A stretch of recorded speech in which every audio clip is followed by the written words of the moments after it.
Hoje vamos estudar como o pastel seco pode transformar algo invisível em uma pintura. Nesse estudo, vamos criar uma atmosfera delicada e entender como a luz se torna visível ao encontrar partículas suspensas no ar. E ao longo do processo, quero mostrar como o pastel seco vai além do que muita gente imagina.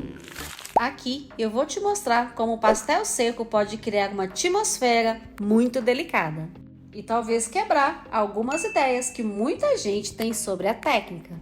Eu sou a Cris Fonseca e aqui você aprende luz no pastel seco de verdade.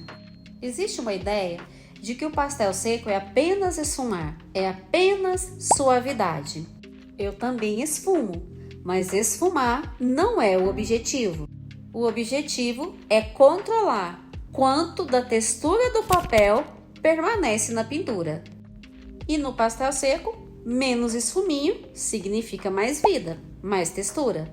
E é esse equilíbrio que cria a riqueza visual. Eu não quero apagar a textura, eu quero conversar com ela. E aqui entra a importância das camadas. E quase ninguém fala disso no pastel seco. Usar as camadas é trabalhar uma sobreposição sobre a outra, sem exageros, sem sobrecarregar no giz, sem ter excesso de pó. No pastel seco é uma conversa entre o pigmento, a luz e o papel. No pastel seco, a luz não se espalha sozinha, você constrói, é uma estrutura, e antes da luz aparecer, você já trabalha com o fundo, com tons quentes e tons frios. Ou seja, a profundidade começa antes da cor. E são essas relações de temperatura que faz a luz parecer real, vibrar. Aqui eu não procuro fazer uma cor uniforme. Eu quero que a luz respire. Perceba que aqui quase nada chama atenção. E isso é intencional. O que eu quero é criar uma poeira no ar, é criar uma atmosfera. Quanto mais silencioso o ambiente, mais forte é a presença da luz. Por isso, eu não sobrecarrego as camadas e veja que eu não estou esfumando com força. Eu estou aplicando pão pastel, mas sem criar contornos. Estou trabalhando com leveza. E é aí que surge uma dúvida muito comum. Como pintar a luz sem criar o contorno?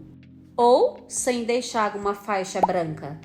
A luz não tem contorno porque ela aparece e desaparece aos poucos. Por isso eu esfumo as bordas e trabalho com a temperatura das cores. Então eu trabalho com a direção da luz, a inclinação das bordas. E o percurso do olhar depende de como eu estou conduzindo esse desenho, esses esfumados, estas camadas. E é aqui que quase ninguém te conta. Quando pensamos em luz, geralmente pensamos em brilho. Será que a luz é branca? Mas eu não penso assim. Eu penso primeiro nas bordas. E essas pequenas partículas que eu estou colocando aqui não são detalhes. Elas são a razão na qual conseguimos enxergar esse feixe de luz. Sem essas partículas, a luz continua invisível. Então, essa pintura é uma observação da luz e a aplicação do pastel seco em camadas suaves e no esfumado sem apagar tudo, mas direcionando, trazendo um caminho para a luz. Aqui eu entro com essas partículas amareladas para que o dourado da luz pareça ainda mais quente. No pastel seco, cada escolha precisa ter um motivo. Nada entra na pintura porque é apenas bonito. Se esse vídeo mudou a forma como você enxerga a luz, deixa seu like. Assim eu sei que vale a pena construir mais estudos como este. E é aqui que começa a parte mais delicada desse estudo. Fazer o ar aparecer. E não é a poeira que cria esse efeito. O que cria essa sensação é a forma como a poeira se relaciona com o papel e com a luz. E aí é uma das grandes vantagens do pastel seco: usar a textura do papel ao meu favor. Texturas acima de 360 gramas, porque segura o pigmento e permite construir camadas muito leves, sem perder a vibração da superfície. O papel não é apenas um suporte. Nesse caso, ele participa da pintura.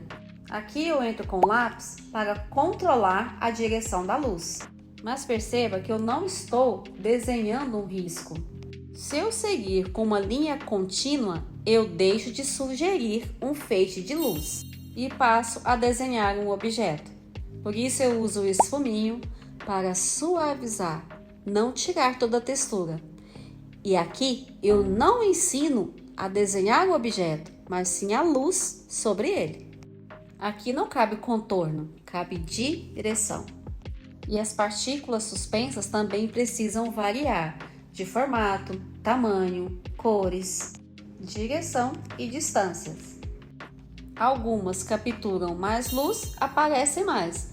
Outras ficam mais na sombra, aparecem menos. Essas diferenças é que convence o nosso olhar de que existe um volume de ar iluminado. Aqui não pode ter regularidade, porque senão a atmosfera morre. Então o segredo aqui, para usar esse lápis em pastel seco, é usá-lo com intenção. Trabalhar a textura sem deixar o risco, marcas, bordas, para que a atmosfera não desapareça. Eu não estou desenhando luz, eu estou fazendo a direção, o caminho que ela percorre. Agora é o momento em que eu tenho que parar de prestar atenção no pastel seco e começar a observar a luz. Começar a pensar no olhar. Eu afasto da pintura e me pergunto: para onde o meu olhar está indo primeiro? Ele está indo para a luz ou está preso em alguma área do fundo? Se o fundo chama mais atenção que a luz, então significa que eu preciso reorganizar. Foi por isso que eu voltei para o canto esquerdo.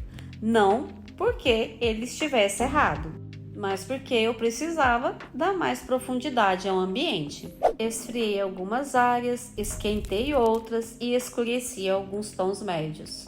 E são essas pequenas mudanças que fazem com que a luz seja a protagonista. No final de uma pintura, eu não pergunto mais o que falta. Eu pergunto o que está chamando a atenção demais. Às vezes, terminar uma pintura não significa acrescentar mais luz. É fazer o restante competir menos com ela. Agora me conta uma coisa. Quando você olha para essa pintura, o que te chama mais atenção? A luz, a atmosfera ou a sensação de profundidade? Escreva aqui nos comentários. Eu adoro ler como cada artista percebe a pintura de uma forma diferente. No pastel seco, não basta dominar o material. É preciso aprender a observar, porque a luz não nasce do branco, ela nasce das relações. E isso faz a pintura respirar. Se esse vídeo te fez enxergar a luz de forma diferente, deixa seu like e se inscreva no canal.